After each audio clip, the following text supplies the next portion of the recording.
Competências criativas é a possibilidade do encontro deste grupo de fazedores de cultura com pensadores de ponta que nos mostram novos caminhos, novos paradigmas, novas possibilidades de atuação dentro de um pensamento contemporâneo mais avançado. Desde discussões políticas, conceituais, teóricas, acadêmicas ou práticas, o tempo inteiro, depois de sair daqui, eu continuo sentindo as informações que eu recebo, afetando a minha percepção das situações, a minha capacidade de julgamento e avaliação e a maneira como eu trabalho efetivamente. Competências Criativas é uma iniciativa surpreendente, assim, para mim, onde a gente tem a oportunidade de discutir a cultura sob pontos de vista completamente distintos do que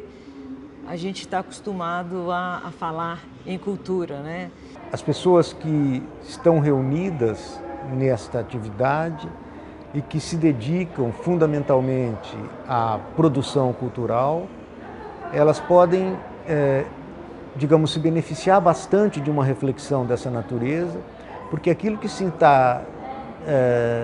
discutindo aqui, aquilo sobre o que se está meditando aqui, é digamos, um elemento que faz parte integrante do conceito de cultura, e nós estamos, entre outros aspectos, nos perguntando em que medida a cultura,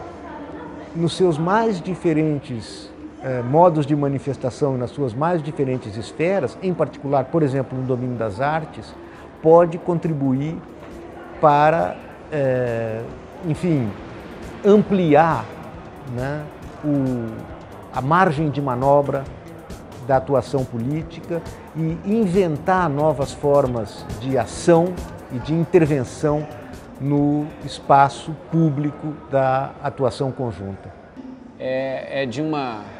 clareza e de uma generosidade na apresentação de conceitos filosóficos, políticos, sociais e de uma série de outros campos do conhecimento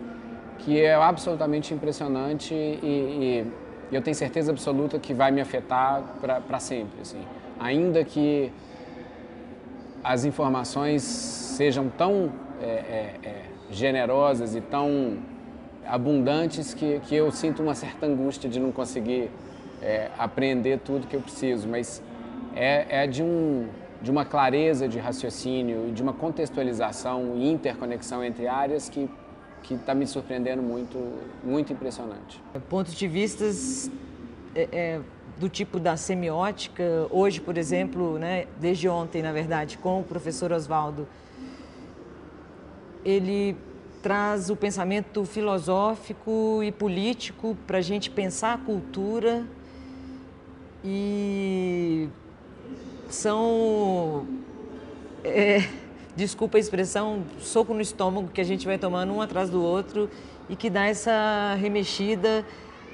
completa para a gente tentar pensar a cultura diferente. Somos todos aqui sobreviventes da cultura, pela cultura e por isso somos amantes da cultura. E num momento que é completamente de crise planetária, vamos dizer assim, e a gente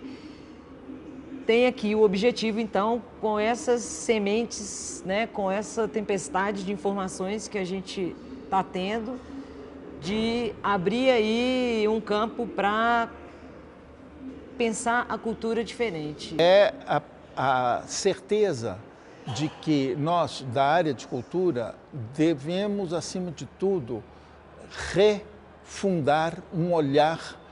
com responsabilidade por aquilo que nós fazemos com o fato cultural. É muito importante lançar um novo sentido ao que nós fazemos, já que todos os paradigmas estão mexidos e aí é que mora o perigo. Nesses dias que eu estive participando, eu apresentei um conteúdo que se iniciou com a explicitação da noção de mal na filosofia ele partiu então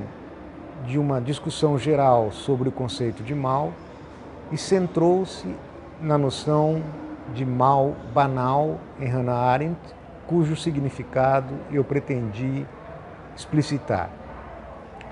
O objetivo desta escolha foi mostrar, a partir de uma pensadora contemporânea nossa, a relação entre a liberdade humana e o mal. E esta relação entre a liberdade e o mal permitiu, então, criar uma base teórica a partir da qual nós pudemos refletir sobre questões fundamentais da filosofia política e da filosofia do direito contemporâneas. Eu procurei mostrar que a reflexão atual em torno dos direitos humanos enfrenta problemas, enfrenta impasses que podem ser equacionados, pensados e eventualmente resolvidos, ou pelo menos algumas sugestões de resolução podem ser propostas se nós nos beneficiarmos da contribuição de alguns autores que foram seminais para o nosso pensamento contemporâneo, como, por exemplo, a reflexão de Hannah Arendt a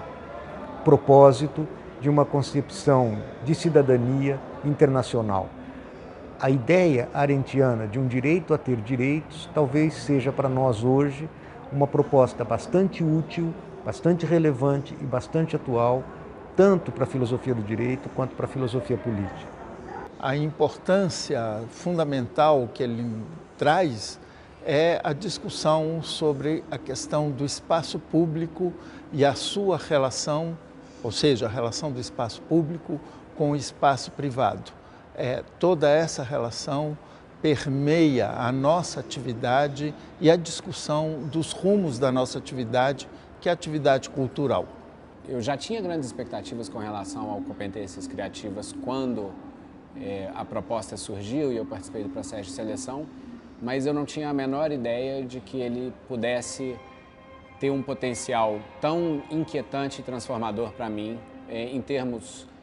práticos e conceituais. É um acesso muito privilegiado a um conjunto de informações absolutamente atuais e pertinentes ao fazer da gestão cultural e da área criativa. É uma oportunidade única e eu me sinto muito privilegiada de estar aqui nesse momento e eu acho que a gente vai ter muita contribuição aí, precisamos encontrar a forma como multiplicar o que a gente conseguir